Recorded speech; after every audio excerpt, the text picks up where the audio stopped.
Alhamdulillahi wahdah.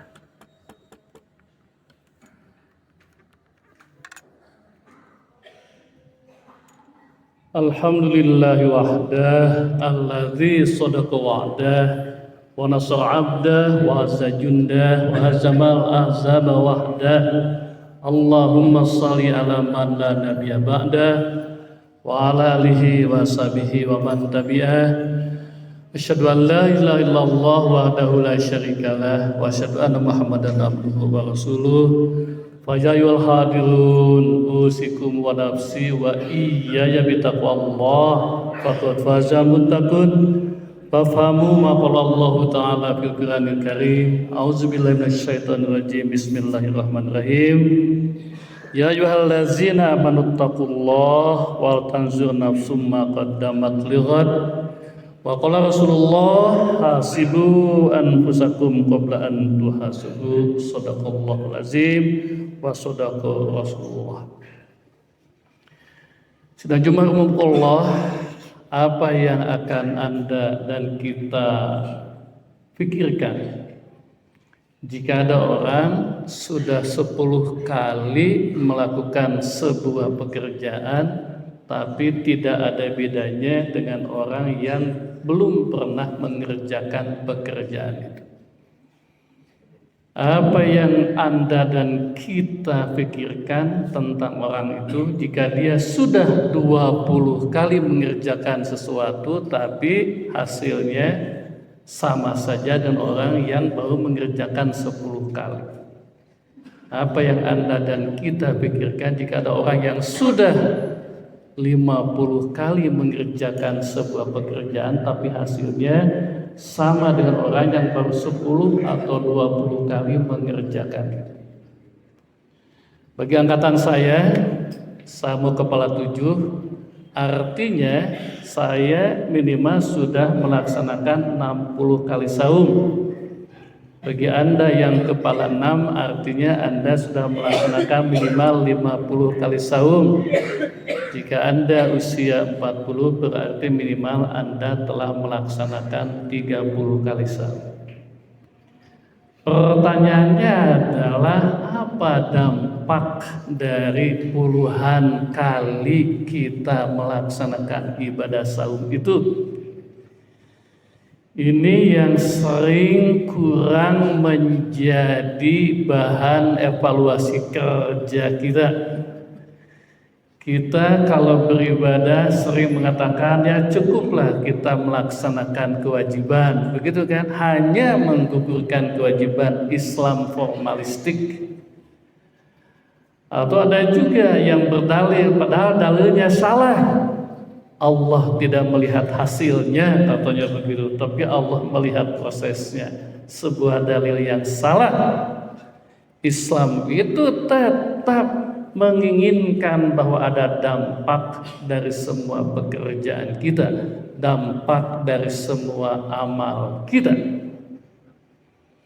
Nah, dalam Islam ini juga banyak yang kita lupakan, bahwa semua ajaran dalam Islam, semua ibadah dalam Islam itu hanya satu tujuannya, yakni orang tersebut secara pribadi, secara keluarga, secara komunitas, secara bangsa sampai kepada puncak derajat dan puncak karir seorang muslim, yakni menjadi orang takwa, menjadi keluarga takwa, menjadi komunitas takwa, menjadi bangsa takwa.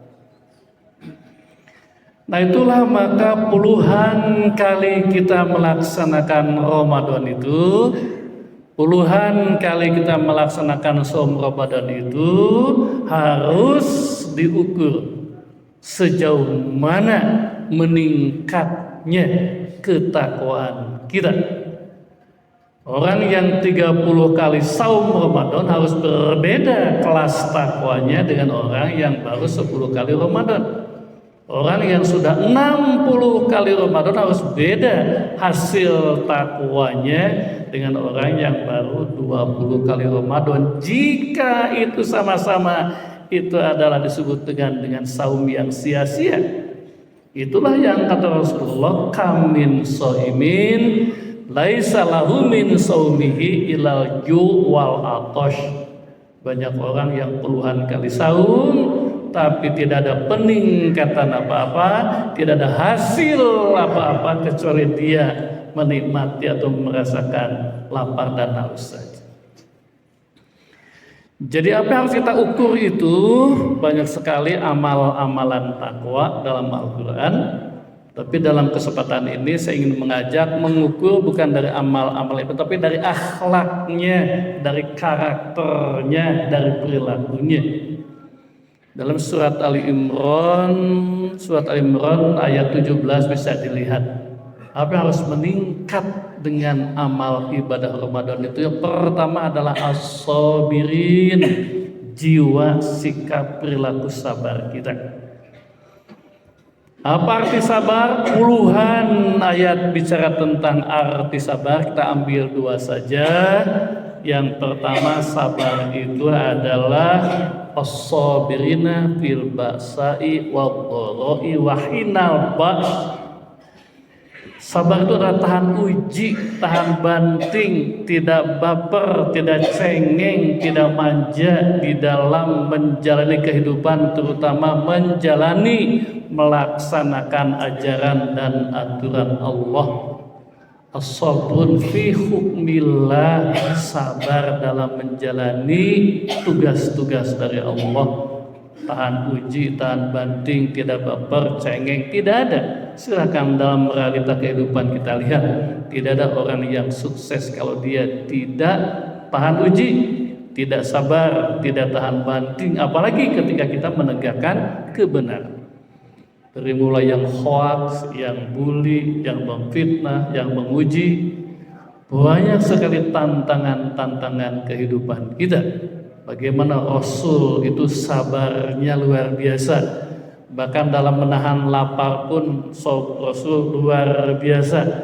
Berperang itu puluhan kali dibandingkan kita. Rasul berapa puluh kali perang. Memang sekarang bukan perang fisik, perang menghadapi budaya-budaya lain. Kita sabar tidak? Sabar dalam kehidupan ini. Ada ujian, ada tantangan, ada godaan, dan ada tekanan-tekanan di dalam kehidupan kita. Yang kedua, sabar itu adalah wanahan nafsa anil hawa, yakni mampu mengendalikan diri, mengendalikan hawa nafsu. Mari kita lihat evaluasi puluhan kali saum, kita tahan uji tidak dalam hidup ini? Tahan uji tidak dalam amar ma'ruf nahi mungkar, atau jangan-jangan kita pun bagaimana sabar kita tidak terlibat dalam amar ma'ruf nahi mungkar. Yang kedua, mari kita lihat apakah kita semakin mampu tidak mengendalikan hawa nafsu, mengendalikan diri. Kenapa sih ada orang korupsi? Karena rakus apa? Tidak bisa mengendalikan diri dari syahwat untuk mengumpulkan uang. Yang korupsi itu orang kaya, orang miskin, banyak orang kaya. Orang miskin paling mencuri ayam, mencuri kambing, walaupun sama salahnya. Tapi itu sebuah contoh bahwa tidak bisa mengendalikan diri. Berapa puluh tahun yang lalu masih ingat dalam sejarah ada koruptor besar di Indonesia dan dia larinya sampai ke Amerika Latin, ke Kolombia, dan ketahuan ada sebuah video dia dengan sangat bangga mengatakan bahwa walaupun aku buronan korupsi tapi aku hebat loh, aku saum, begitu enggak Pak? seperti hebat, seperti gagah, tapi itu adalah sebuah ironi. Itulah saum yang tidak bermanfaat apa-apa. Saum tapi maling-maling, ya enggak? Ini yang kita ukur. Banyak sekali lagi ukuran-ukuran sabar, tapi kita ambil dua saja. Tahan uji, tahan banting, tidak gampang menyerah, pantang menyerah, bangkit terus dalam menghadapi ujian dan cobaan. Dan yang kedua, kita evaluasi sejauh mana kita meningkat tidak kemampuan kita menahan hawa nafsu. Dalam sebuah ayat dikatakan innan nafsa la ammaratun bisu'i, hati-hati dengan hawa nafsumu, jangan dimatikan tapi ditahan, dikendalikan. Innan nafsa la ammaratun bisu'i, karena nafsu yang tidak tertahan, tidak terkendalikan itu banyak membuat orang jadi hancur. Kenapa dia korupsi? Kenapa? Karena tidak bisa menahan hawa nafsu. Kenapa dia membunuh orang? Kenapa? Karena tidak bisa menahan hawa nafsu. Kenapa dia mempermainkan jabatan? Karena nafsu kepada tahtanya itu berlebihan. Marilah dengan saum yang sudah kita laksanakan itu, kita jadi orang takwa sesuai dengan tujuan saum, lebih sabar minimal dua perkara, lebih mampu menahan diri dan lebih tangguh di dalam menjalani kehidupan. Yang kedua, kita evaluasi setelah puluhan kita saum itu adalah as-shodiqin. Apa sodikin itu? Banyak cirinya, tapi minimal ada 3. Jika bicara tidak berdusta, jika berjanji tidak ingkar, dan jika diberi amanah tidak khianat. Bagaimana dusta kita, Pak? Selama Ramadan ya kita menahan dustanya. Orang tua dulu kita mengatakan kan, yang bohong sambil saum itu batal saumnya. Betul itu. Kenapa? Karena makna saum bukan hanya menahan fisik, tapi menahan dari perilaku-perilaku yang tidak mendekatkan kepada tujuan saum, yakni takwa itu. Yang ciri yang keduanya adalah as-shodiqin. Kebiasaan bohong kita pertama tidak sih tiap tahun itu, ya kan? Kita biasa berbohong, di WA berbohong, ya kan? Kadang-kadang yang kecil-kecil ditanya di mana posisi, sudah di tol, baru keluar dari rumah. Yang kecil-kecil begitu. Banyak orang hancur karena dusta kita, banyak orang celaka karena dusta kita.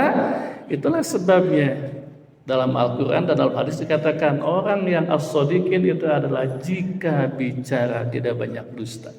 Pemimpin, apalagi pemimpin banyak dusta, celaka rakyat. Yang kedua, mari kita evaluasi janji-janji kita, janji kecil, janji besar. Apakah kita termasuk orang yang patuh kepada janji atau mengabaikan janji? Banyak orang celaka karena kita janjikan, dan sebaliknya banyak orang bahagia ketika kita penuhi janjinya. Mari kita dengan puluhan saum itu, kita menjadi orang yang lebih memenuhi janji kepada tetangga kita, kepada saudara kita, kepada anak kita, kepada bawahan kita, apalagi kepada rakyat kita. Yang ketiga adalah tidak khianat jika diberi amanah. Kemarin kita pemilu sudah memberikan amanah kepada wakil-wakil kita. Kita lihat bagaimana presiden kita lihat bagaimana wakil-wakil kita di legislatif. Apakah mereka jadi orang takwa? Tidak. Pada saya yakin mereka itu adalah orang-orang yang biasa melaksanakan saum, yang salah satu tujuannya adalah mengurangi kebiasaan bohongnya, mengurangi kebiasaan ingkar janjinya, dan yang ketiga, dia tidak khianat dari kepercayaan yang diberikan. Yang ketiga adalah as-sabirin, as-shodiqin, al-qanitin. La'allakum tatakun, agar kita jadi orang takwa. Kita evaluasi takwa kita. Yang kita evaluasi adalah al-qanitin, yakni disiplin kita, kepatuhan kita kepada apa? Kepada semua aturan. baik aturan Allah ibadah ataupun aturan-aturan yang berlaku di masyarakat dan di bangsa kita. Suka ada orang yang salat, saya ikut aturan manusia nggak apa-apa dilanggar. Oh tidak, Al-Quran mengajarkan kepada kita patuh kepada semua hukum, semua aturan selama aturan itu adalah tidak bertentangan dengan ajaran Islam. Dulu ada yang iseng, kenapa kamu lampu merah jalan saja? Ini macam bukan aturan Allah, aturan Nabi, bukan, tidak begitu. Yang kecil pun kita ikuti selama itu mengikat dengan kita. Aturan di RT, aturan di RW, aturan di organisasi, aturan di kantor. Orang takwa adalah al-qanitin, yang patuh kepada aturan. Banyak keluarga yang rusak, kenapa? Karena aturan dilanggar. Banyak organisasi yang rusak, kenapa? Aturannya dilanggar. Banyak bangsa rusak, kenapa? Karena aturannya dilanggar. Itulah sebabnya ada saum, membentuk al-qanitin, orang yang patuh kepada aturan. Yang keempat setelah al-qanitin adalah al-munfikin, orang yang punya kepedulian, tidak sombong, tidak egois, tidak individualistis.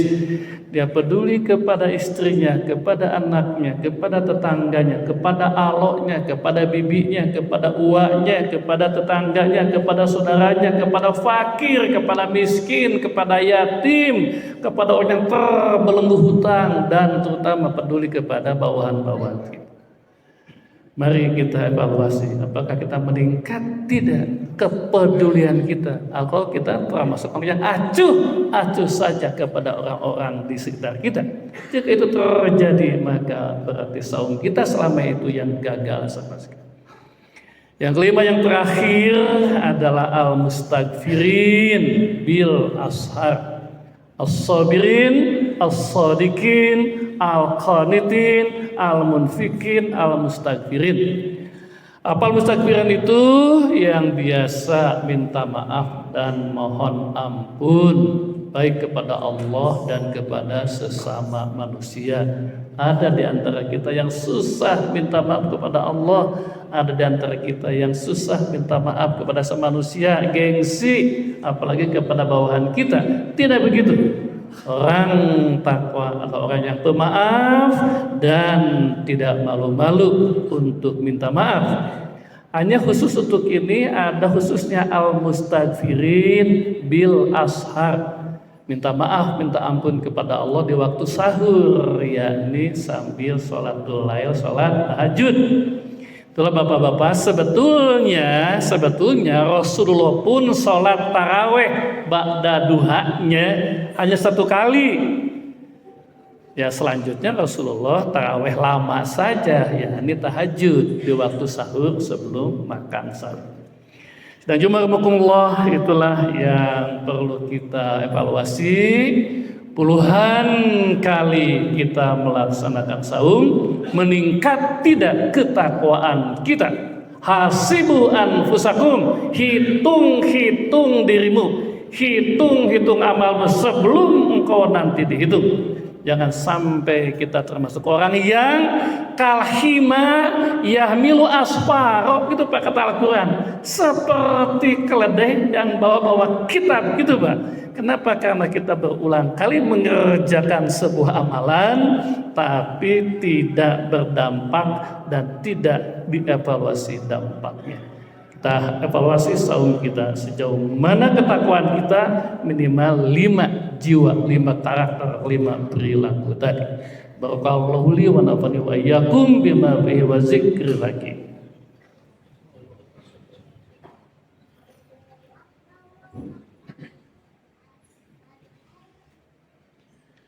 Alhamdulillahirabbil alamin wa bihi nasta'inu ala umuri dunya waddin, wassalatu wassalamu ala asrofil anbiya wal mursalin sayyidina Muhammadin wa ala alihi wa sahbihi ajmain. Dan jumakumullah, saya sering katakan saum adalah training tahunan untuk mencapai kelas tertinggi, yakni derajat takwa kekasih Allah.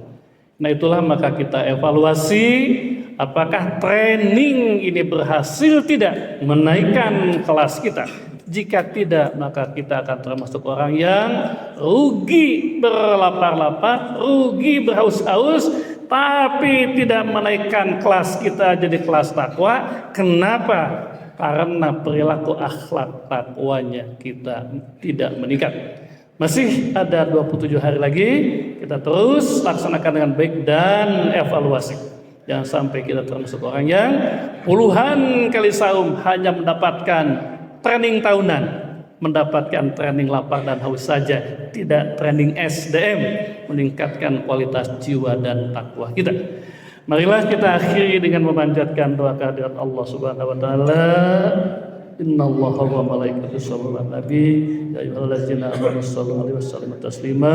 Allahumma ighfir lil muslimina wal muslimat wal mu'minina wal mu'minat al ahya'i minhum wal amwat innaka sami'un qaribun mujibud da'wat. Rabbi ighfirli wa liwalidayya warhamhuma kama rabbayani shaghira. Ya Allah, ampunilah dosa kami dan dosa ibu bapa kami, dan sayangilah ibu bapa kami sebagaimana mereka menyayangi kami di waktu kami masih kecil. Ya, untuk orang tua kami yang sudah berada dalam kubur, berilah kepada mereka